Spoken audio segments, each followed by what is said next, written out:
भारत की 10 सबसे खतरनाक जगहें जहां जाने से वैज्ञानिक भी डरते हैं। नंबर 10, कैलाश मानसरोवर। भगवान शिव का निवास कहे जाने वाले कैलाश मानसरोवर की यात्रा बेहद चुनौतीपूर्ण मानी जाती है। यहाँ की ऊंचाई पर चढ़ने में सांस फूलने लगती है और ठंड के साथ ऑक्सीजन की कमी स्थिति को और गंभीर बना देती है। खराब स्वास्थ्य वालों के लिए यह यात्रा किसी जोखिम से कम नहीं है। Number 9, Pamban bridge. तमिलनाडु के रामेश्वरम को मुख्य भूमि से जोड़ने वाला पंबन ब्रिज भारत के सबसे खतरनाक पुलों में गिना जाता है। इस पुल की खासियत है कि इसके ऊपर से ट्रेनें और नीचे से बड़े बड़े जहाज गुजरते हैं। समुद्र के ऊपर बना यह ब्रिज देखने में बेहद सुंदर है, लेकिन तेज हवाओं के कारण इस पर ट्रेन का सफर काफी डरावना हो सकता है। Number 8, Thar desert. थार रेगिस्तान अपनी ऊंची नीची रेत की पहाड़ियों और आकर्षक प्राकृतिक दृश्यों के लिए तो मशहूर है ही, लेकिन इसके खतरनाक पहलुओं को नजरअंदाज नहीं किया जा सकता। यहाँ अनगिनत जहरीले जीव जंतु पाए जाते हैं, जिनमें 20 से ज्यादा प्रजातियों के सांप शामिल हैं। इनमें सैंड बोआ, ब्लैक कोबरा और राइसल वाइपर जैसे खतरनाक सांप प्रमुख हैं। यहाँ का हर कोना किसी न किसी खतरे से भरा हुआ है। यदि आप यहाँ कदम रखते हैं तो हर पल सतर्क रहना और सही सुरक्षा उपाय अपनाना बेहद जरूरी है। Number 7, फगताल monastery. जम्मू और कश्मीर अपनी खूबसूरती के लिए दुनिया भर में प्रसिद्ध है, लेकिन यहाँ का प्राकृतिक सौंदर्य अपने साथ कई खतरनाक चुनौतियाँ भी लाता है। लद्दाख की ऊंचाइयों पर स्थित फुक्तल मोनेस्ट्री एक ऐसी जगह है जहां पहुंचना हर किसी के बस की बात नहीं। इस मोनेस्ट्री तक पहुंचने के लिए 5 से 6 घंटे का समय और ढेर सारी हिम्मत चाहिए। इसका रास्ता खतरनाक पहाड़ियों से होकर गुजरता है, जहां एक कदम की भी चूक जानलेवा हो सकती है। यहाँ का सफर जितना रोमांचक है उतना ही खतरनाक भी है। Number 6, Dras valley. जम्मू कश्मीर की द्रास घाटी को भारत की सबसे ठंडी जगहों में गिना जाता है। यह घाटी समुद्र तल से 10,800 फीट की ऊंचाई पर स्थित है। यहाँ का तापमान सर्दियों में -45 डिग्री सेल्सियस तक पहुंच जाता है और कई बार -60 डिग्री सेल्सियस तक भी गिर चुका है। यहाँ की जलवायु बेहद सख्त है और ठंड इतनी जबरदस्त होती है कि इंसानों के लिए इसे सहन करना लगभग असंभव हो जाता है। Number 5, bhangar fort. राजस्थान के अलवर जिले में स्थित भानगढ़ का किला भारत के सबसे डरावने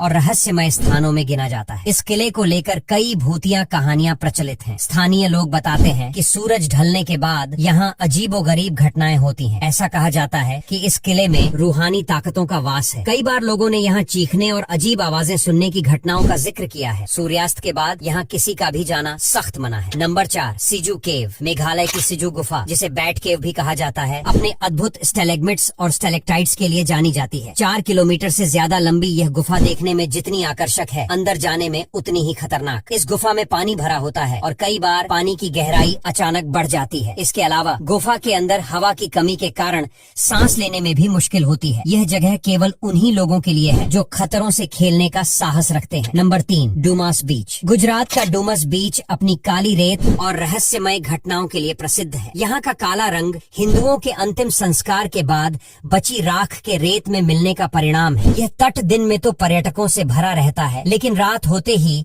यहाँ का माहौल डरावना हो जाता है। कहा जाता है कि रात में यहाँ अजीब आवाजें सुनाई देती हैं, जो इस जगह को और अधिक रहस्यमयी बना देती हैं। नंबर 2, कुलधरा गांव। राजस्थान के जैसलमेर जिले में स्थित कुलधरा गांव को एक शापित जगह माना जाता है। यह गांव सैकड़ों साल पहले पूरी तरह से वीरान हो गया था और आज तक इस जगह की भूतिया कहानियां लोगों को डरा देती हैं। स्थानीय मान्यताओं के अनुसार यहाँ आत्माओं का बसेरा है और रात में यहाँ अजीब आवाजें सुनाई देती हैं। महिलाओं की चूड़ियों की खनक और लोगों की परछाइयों की कहानियां इसे और डरावना बना देती हैं। नंबर 1, रोहतांग दर्रा। हिमाचल प्रदेश में स्थित रोहतांग दर्रा समुद्र तल से 13,054 फीट की ऊंचाई पर है। यह दर्रा कुल्लू को लाहौल और स्पीति से जोड़ने का काम करता है और लेह तक पहुंच सुनिश्चित करता है। यहाँ यात्रा करना बेहद जोखिम भरा हो सकता है, क्योंकि यह दर्रा पहाड़ों के बीच स्थित है, जहाँ भूस्खलन और बर्फीले तूफान का खतरा हमेशा बना रहता है। इसके घुमावदार और खतरनाक मोड़ यात्रा को और मुश्किल बना देते हैं। अब यहाँ तक वीडियो देख ली है तो फिर वीडियो को लाइक और शेयर करना बिल्कुल भी मत भूलना।